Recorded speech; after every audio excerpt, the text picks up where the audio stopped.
So, Jim, can you introduce yourself? Tell our audience who you are and what you do. I'm Jim Brinton. I'm president of Evergreen Vending and also Northwest Coffee Services, and also very involved in a couple different fronts with Avanti Markets. So, let's get right to the bottom line for your fellow members that are here. What was the pain that you were facing that made you decide, okay, I got to bite the bullet, I'm going to go here and I'm going to move into the cashless realm? So, with Evergreen, for example, what made you make this decision? Well, I saw a continuous dwindling of cash transactions, or my cash ending up in my cash box, and thought that there was a reason why, and it wasn't necessarily always the economy to blame and so forth, that my clientele was getting younger and we're basically a cashless society, and we weren't providing those customers a way to make a purchase at our machines.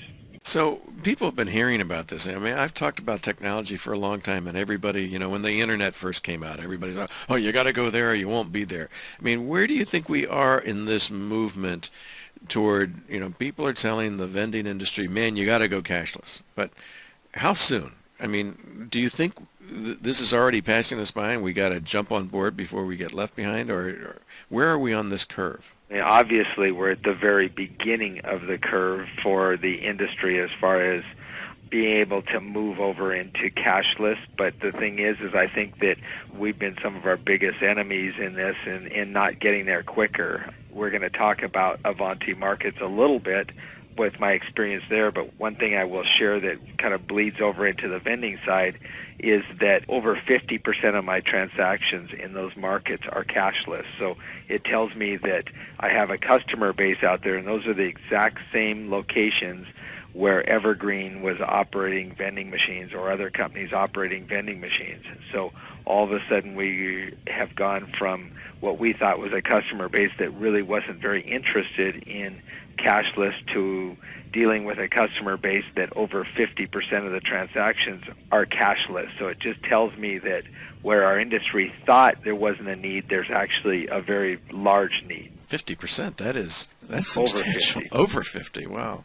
Now, of course, that doesn't necessarily mean you've increased revenues, because the question is, now they're using credit cards instead of cash, but have you seen a lift in terms of additional revenue that you get because of that? Yeah, both in vending and in our markets. In our markets, we've seen 100% lift on average, and in vending, we're seeing about a 25 to 30% lift, depending on the locations. So in the Avanti Market business, it actually was a 100% increase? That's correct. Wow.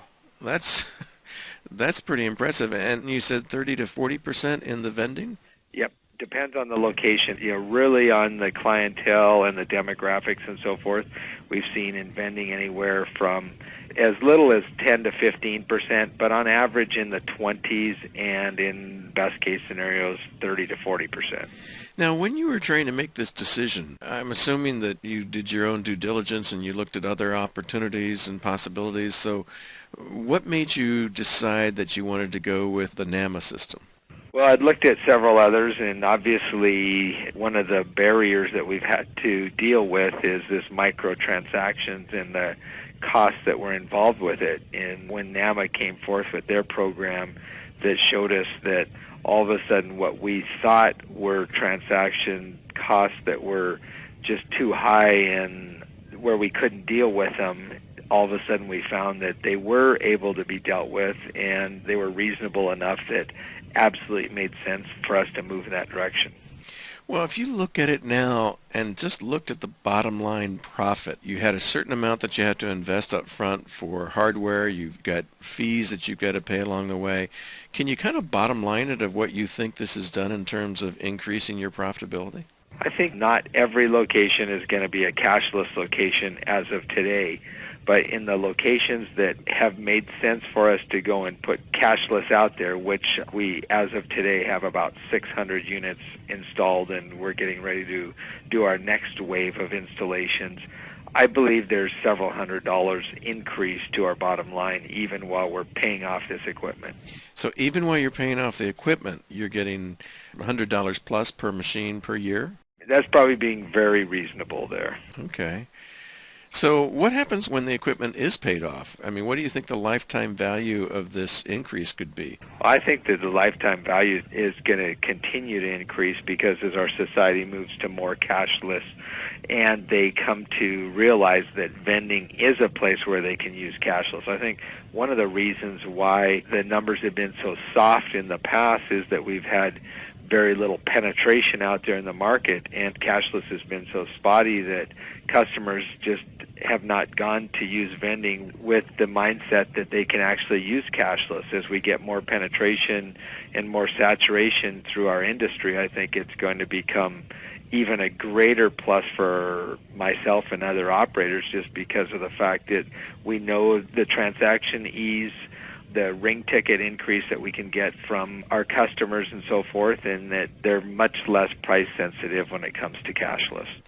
I was looking at all the information that's on the NAMA site, which is a considerable amount. And one side of me was pleased because there was so much information. The other side of me was, oh my gosh, there's so much information. How do I make a decision if I am not an expert? I mean, were you always like a super expert in terms of understanding all of these different contracts and these rates and so forth? Or, I mean, how did you make this decision in face of all that information? Well, obviously, there's a lot of other operators that could kind of give me a baseline to start with, but really quick we were able to understand that the information that we saw there wasn't very tough to use the profit calculator in figuring this out, and even taking the best case or the worst case scenarios in probably 90% of the cases or more, it still made sense to move towards cashless. So it really wasn't very tough, and we just continue to kind of tweak it as we zero in, or it becomes more profitable as our customers are beginning to get more comfortable with cashless with vending.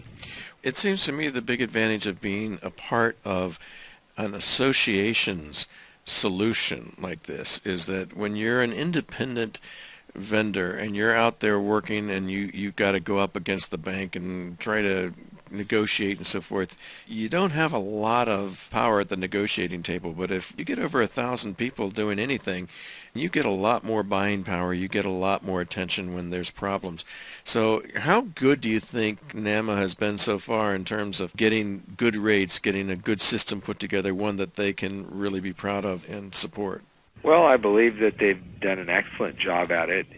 The higher traction side of my business, which was over on the Avanti side where we had a lot of volume prior to the NAMA program being available, we were forced to go with another system. And when I was able to move over to the NAMA system, it saved myself and fellow operators 1.5% to 2% from what we were having to pay before. So it just showed me that NAMA's association power was able to bring major value to our members.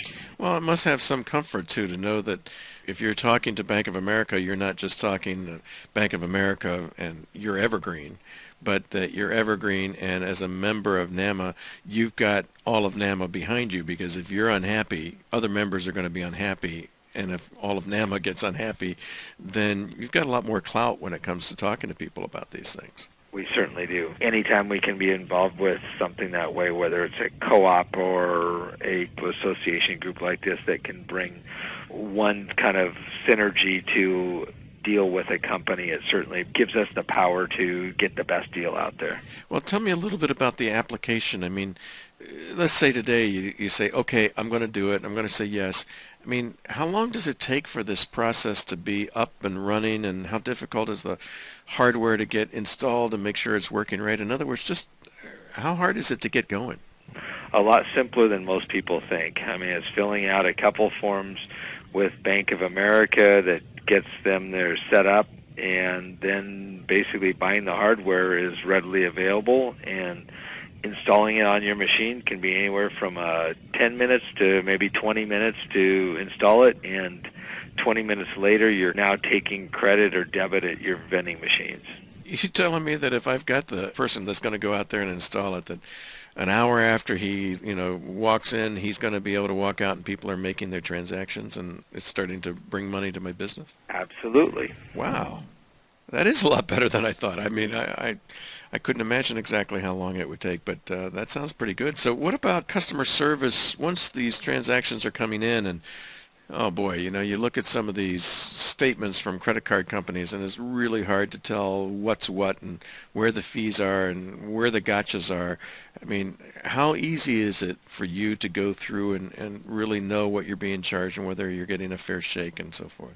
It's been, put it this way, a lot easier since we moved to the NAMA program than from my previous provider, and I'll leave the names off the table now from that, but it's just totally different. And I did have some questions during my first statement that I received when we switched to this, and it was actually, I was kind of in shock because my rates were so much lower that I thought something was wrong, and I called up Bank of America and got customer service, and they led me through it. And a few minutes later, I had my answers and pleasantly surprised that, in fact, those savings were there in that. But the statements are very clear, and it's been a totally different experience, that's for sure. So if you had the opportunity right here, as you do, to talk to all of your colleagues in NAMA, what would you say to them? Well, get on the bus or get left behind, because if you're not there, your competitor is going to be with cashless, and that now's the time to be moving in that direction, because your customers are already asking for it and have probably been wanting it for some time now, and if you're not moving in that direction, you're going to be probably moving machines out the door as your competitor replaces them. So it's time to get on the bandwagon and get cashless and be competitive out there. I just wondered, one other thing just occurred to me, and this is from an outsider looking in, but I work in Chicago. We got great big office buildings, and I look at those office buildings, and I'm thinking some vending company has a deal with that company or that building to be able to put their services in there, and I am assuming that there's some kind of revenue share, and it would seem to me that if I could put the numbers together and say, okay, because we've gone cashless, we've been able to increase this, and now we're getting more revenue, and that actually is a benefit to that building owner that's getting a portion of that. Is that correct? Absolutely. And in many times, just by asking, the building management or the company that you're dealing with will gladly offset some of your costs that are involved in just going to cashless, just because hopefully people are more centered around having vending as a convenience than as a profit center for companies in that, and think of it that way. And when you bring a solution that can give employees additional benefits and make it easier for them to have another convenience at their work site or at their workplace, most companies will gladly endorse it and help offset some of the So costs. let me make that are sure I got involved. that straight. So you're saying you could go to an existing account that you've got and go to the building and say to the owner, the manager, whoever you're dealing with, that, okay, we want to make this easier for your customers. We want to give you better service. We'd like to go this way. Can you help us out on some of the costs of retrofitting this so that we can do that? And they'll help you out? Correct. Wow. Many times that is, and especially when you can take them to numbers to say it's really not going to cost them, and probably, as you brought up earlier, even make them more money, because even with a small offset with the increase in sales, they're not going to have any revenue loss if they happen to be on a revenue Right. share. So does that also mean that if people are adopting technology for an incremental increase in profits, that's one thing. It's another thing to lose an account. And so what I'm thinking is, if I'm a vending owner and the building I've got doesn't have cashless, lawyers across the street, they get to go to their building, they got it. It would seem to me that if I were a vending operator, I'd go over there and say, hey, would you like to go cashless? We can come in and do this, and you'll actually make more money than you will. Plus, you get the benefit of helping your clients. Does that seem too cutthroat? Nope, not at all. And it's a person without it's pretty vulnerable. And as I am not 100% fully deployed at this point, I do feel myself vulnerable Right. at times as a vending operator, and I'm trying to cure that. Well, is there anything else that you feel like we haven't covered that you'd like to add? No, other than just kind of talking with my controller recently. We were going over our credit card rates, and one of the areas that we had been kind of reluctant or had an oversight on was moving our coffee business receivables over into the new NAMA system, and we're in the process of just getting that set up so we can realize the benefits on that division as well. And from what we're looking at, because of the dollar volume that's involved in that and the per ticket volume, that's going to pay back rewards really quick. So we're pretty excited about our savings that we're going to have on that front. So it's really affected every part of your business. You've got it.